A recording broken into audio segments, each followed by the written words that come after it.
Bom dia, meu nome é Bianca e juntamente com o Arthur e o Joelson nós vamos falar hoje sobre o condomínio edilício. Aqui nós temos um resumo do nosso trabalho que vai falar, vamos aprofundar, né, nos próximos slides, e ele vai estar dividido em conceito e estrutura jurídica, direitos e deveres dos condôminos, administração do condomínio e extinção do condomínio.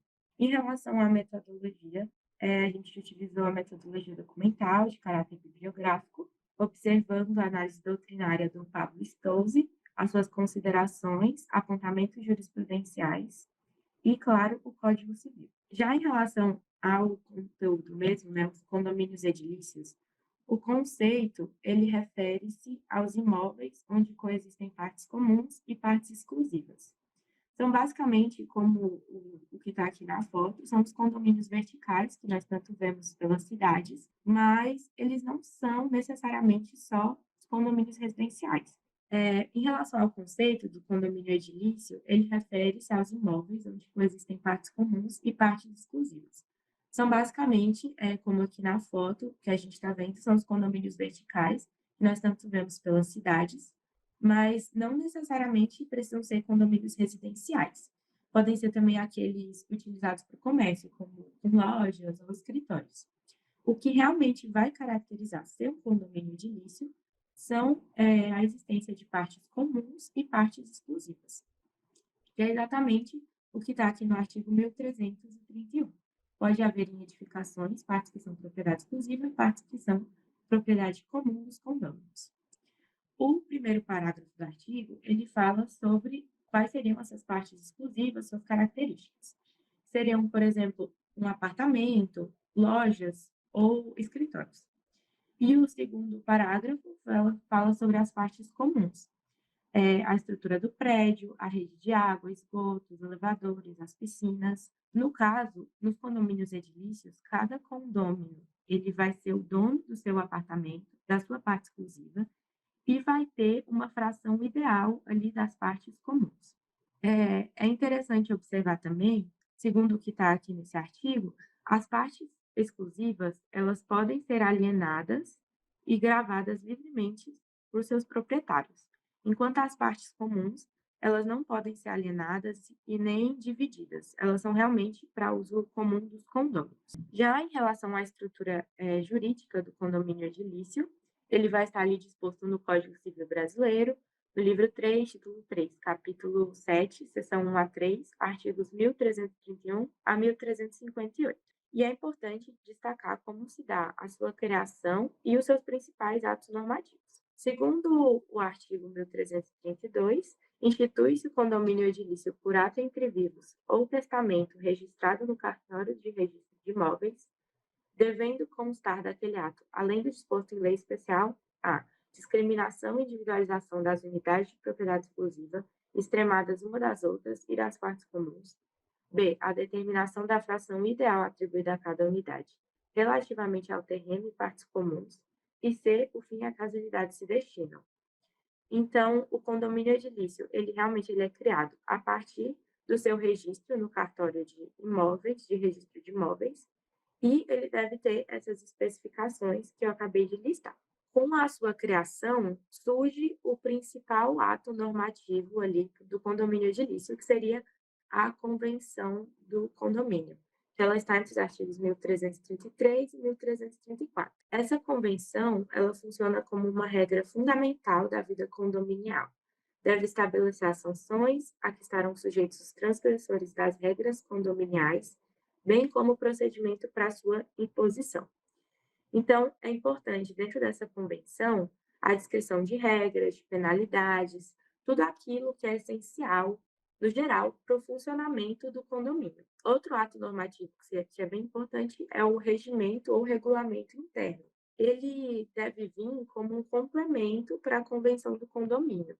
Então, regulamentando aquilo que já foi exposto anteriormente, como, por exemplo, um procedimento para a imposição das sanções para os condôminos que quebrarem alguma regra ou algo do tipo.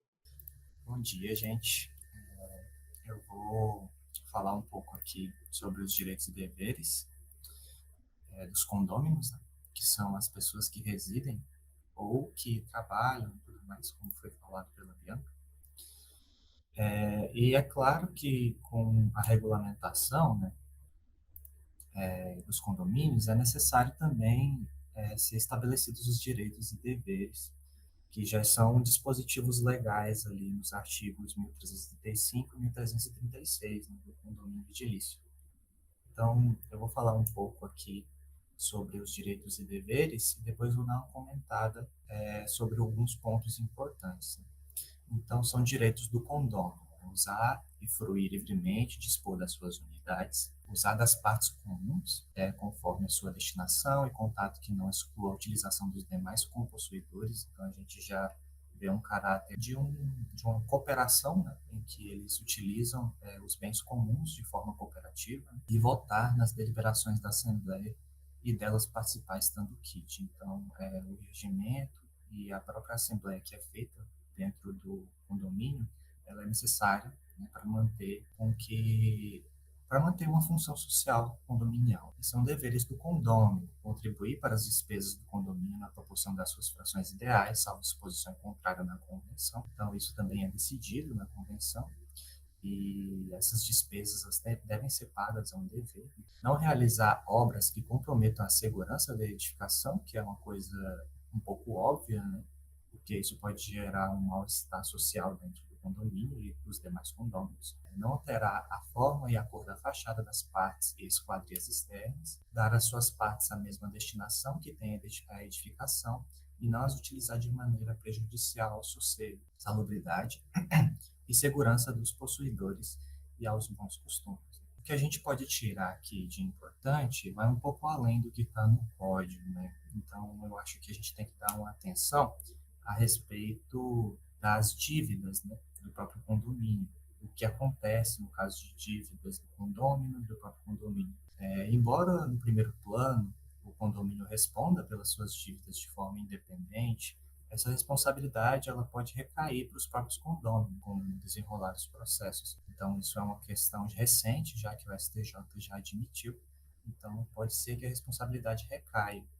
E com essa perspectiva, a gente tem a seguinte intuição, né, de certo modo, sobre a obrigação econômica, né, do condomínio, que é o pagamento das taxas, a contribuição que cada condomínio tem que ter. E esse pagamento, a gente já dá para perceber que é uma obrigação própria rem, que ela se assegura ao objeto, ao bem, no caso, ao imóvel. E o pagamento dessas taxas é de grande importância para manter uma continuidade na relação condominial. Então, é por isso que ela é uma obrigação própria rem e por isso que ela é necessária, né? E o que acontece com o inadimplemento dessa situação? O que acontece nesses casos, né, em que não é pago as taxas condominiais? Bom, tanto isso como alguns outros casos que a própria utilização prejudicial do condomínio, da salubridade e segurança dos possuidores, que está disposto aqui no inciso 4, são ditas aqui no artigo 1337, que acontece se a pessoa não cumprir esses quesitos. O condomínio ou possuidor que não cumpre reiteradamente com seus deveres perante ao condomínio poderá, por deliberação de 3/4 dos condôminos restantes, ser constrangido a pagar multa correspondente até o quíntuplo do valor atribuído à contribuição para as despesas condominiais, conforme a gravidade das faltas, e a reiteração independentemente das perdas e danos que se apurarem. Então, o que a gente tem aqui é que caso o comportamento, né, do condômino não seja um comportamento adequado dentro do condomínio, esse inadimplemento das taxas, em alguns casos, pode causar até a penhora do imóvel, se residencial, né? Não invocando a proteção do bem familiar, por conta da função social condominial. Por deliberação de 3/4 dos condôminos restantes, a pessoa também pode ser constrangida a pagar uma multa, e essa multa está fixada aí, no quinto do valor atribuído à contribuição. O condômino, no parágrafo único, a gente tem aqui o descrito: condômino ou possuidor que, por seu reiterado comportamento antissocial, gerar incompatibilidade de convivência com os demais condomínios ou possuidores, poderá ser constrangido a pagar multa correspondente ao décuplo do valor atribuído à contribuição para as despesas condominiais, até a ulterior deliberação da Assembleia. Então, o que a gente tem aqui é que esse comportamento antissocial gera uma certa reflexão aqui para nós, porque nesse final aqui, ó, tem um pequeno escrito aqui, até ulterior deliberação da Assembleia. Ou seja, pode ser, né, que essa pessoa ela pague a multa e após, né, ulterior à deliberação da Assembleia, ela também pode sofrer algumas sanções um pouco mais extremas. Então, eu coloquei aqui casos em que essa sanção pode ocorrer. Em situações mais extremas, o condômino pode sofrer um tipo de ordem judicial condenatória e impositiva de uma obrigação negativa ou de não fazer, qual seja, não morar naquele ambiente condominial. Pode parecer um pouco estranho, mas condômino que não cumprir a função social com seus deveres e tudo mais, pode acabar perdendo, né, o direito de morar naquele ambiente condominial. Poderá sim o condômino ser expulso, mas ele pode alugar, emprestar, ceder o seu apartamento, mas ele não pode residir. Parece um pouco estranho, meio absurdo, mas devido aos princípios e à função social do condomínio, essa questão ela é bem possível. Bom dia aos colegas.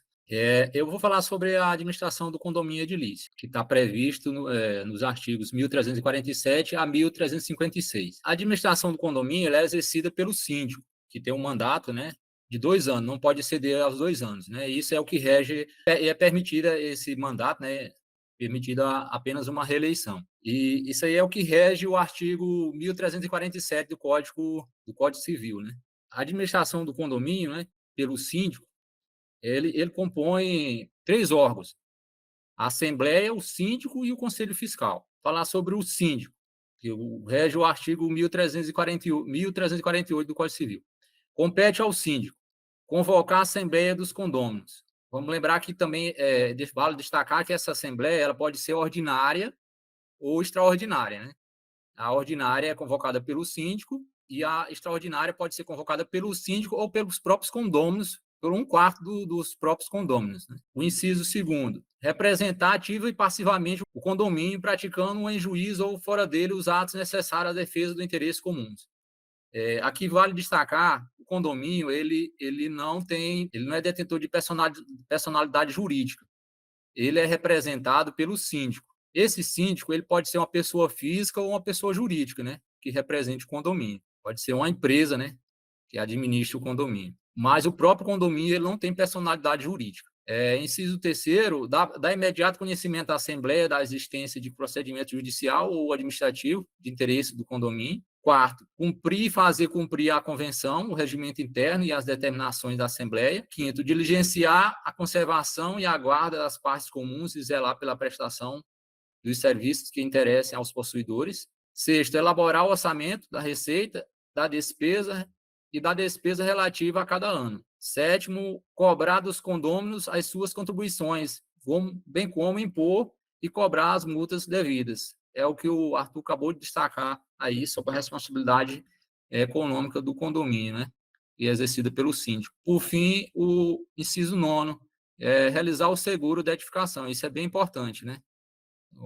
É uma obrigação do condomínio ter um seguro para caso de incêndio, né? De sinistros diversos, né? Incêndio, qualquer tipo de sinistro que venha a danificar a edificação. Agora, falando sobre o Conselho Fiscal ele tá previsto no artigo 1356, e o Conselho Fiscal ele é um órgão facultativo. Eu vou explicar o porquê facultativo da estrutura do condomínio. Compete a fiscalização da administração pelo síndico, inclusive exarando parecer sobre as contas que ele submete à Assembleia. Aí lá no artigo 1356 está prescrito. Poderá haver no condomínio um conselho fiscal composto de 3 membros eleitos pela Assembleia por prazo não superior a 2 anos, ao qual compete dar parecer sobre as contas do síndico. Vejam aí que lá em cima eu falei que lá em cima o texto fala sobre órgão facultativo. É o que a gente pode ver aí no início do artigo, né? Poderá haver. Então, não é obrigatório, é facultativo. Esse conselho fiscal é composto de 3 membros, né? eleitos na Assembleia Geral, e o prazo do mandato deles é não superior a 2 anos. A Assembleia é o terceiro órgão que compõe o condomínio, né? A administração do condomínio. As assembleias servem para os condôminos discutir a tomada de decisões relacionadas a diversas questões que envolvem o condomínio, como, por exemplo, as obras, reformas, rateios, aprovações de contas e também para eleger os membros da administração condominial. Agora, vou falar sobre a extinção do condomínio edilício. O condomínio edilício, ele tem uma peculiaridade diferente dos demais condomínios, que até é tema dos colegas que apresentaram a seguir, né? Mas aqui vale destacar que um condomínio, as áreas comuns integrantes do condomínio edilício, elas não podem ser divididas. Haja vista tratar-se de áreas coletivas pertencentes aos condôminos, sem distinção de partes. Isso quer dizer que, por regra geral, o condomínio edilício ele não pode ser extinto. É a regra geral, mas tem os casos previstos em lei, né? Como está aí, que eu vou destacar. Os demais condomínios, os colegas devem falar, eles podem ser extintos, né, de forma judicial ou extrajudicial. Já o condomínio edilício, ele não pode ser extinto dessa forma, a não ser nesses casos previstos em lei, que está no Código Civil. Quais são eles? Poderá ser extinto da seguinte forma: primeiro, destruição do prédio por fatores alheios à vontade dos condôminos. É o que está na primeira parte do artigo 1357, caput, né? Que tem como exemplo, né, os casos de incêndio ou inundação. Aí, nesse caso, pode ser extinto o condomínio. Segunda forma, a demolição voluntária do prédio, que está no artigo 1357, parte final, também do caput, que poderá ocorrer em caso de ruína, podendo se deliberar pela reconstrução ou venda do que restar. Terceira forma é a desapropriação do imóvel, previsto no artigo 1358 do Código Civil, que diz que se a demolição for total, o valor do condomínio será repartido de acordo com a fração pertencente a cada integrante e as áreas comuns serão repartidas de formas iguais. Se parcial, somente os proprietários lesados serão indenizados pelo prejuízo. E, por fim, a última forma, né, que poderá ser extinto, prevista em lei, é o caso se ocorrer a confusão, ou seja, se todas as frações forem obtidas por um só sujeito. É o caso de um prédio que existe vários condôminos e eles resolvem todos venderem as suas partes para uma só pessoa. Aí não há por que haver o condomínio mais, né? E seria que caracteriza a confusão. Uma pessoa só seria o dono de todo o condomínio, né? Então, aí ocorre a confusão e poderá ser extinto o condomínio. Aqui a gente deixou as considerações finais, né? Então, o estudo sobre o condomínio edilício, ele destaca a importância da organização de unidades autônomas em um mesmo prédio regida pelo Código Civil, os direitos e deveres dos condôminos, a estrutura de administração, as formas de deliberação em assembleias e as possíveis formas de extinção são aspectos cruciais a serem compreendidos. A análise embasada no Código Civil e na doutrina de autores como Stolze proporciona uma compreensão clara e abrangente do funcionamento e das responsabilidades do condomínio edilício. A correta aplicação das normas legais, o respeito dos direitos e deveres dos condomínios, a eficiente administração e o conhecimento das situações de extinção são fundamentais para garantir a harmonia, segurança e convivência adequada no condomínio. Aqui também estão as referências que utilizamos para fazer o trabalho e a gente finaliza aqui. Basicamente isso.